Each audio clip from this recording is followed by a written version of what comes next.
important are my extracurricular activities in my Ivy League school application?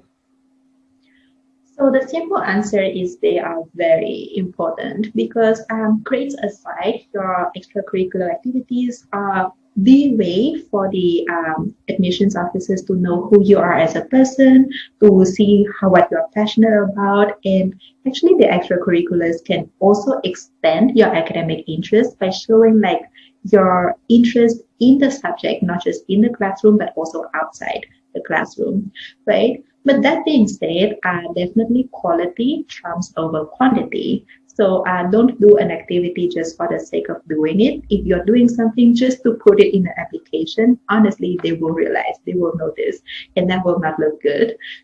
So always make sure that your activities have some sort of a value add. So things about the skills that you learn or like new perspectives that you gain from doing that activity, and really work to showcase that in your application.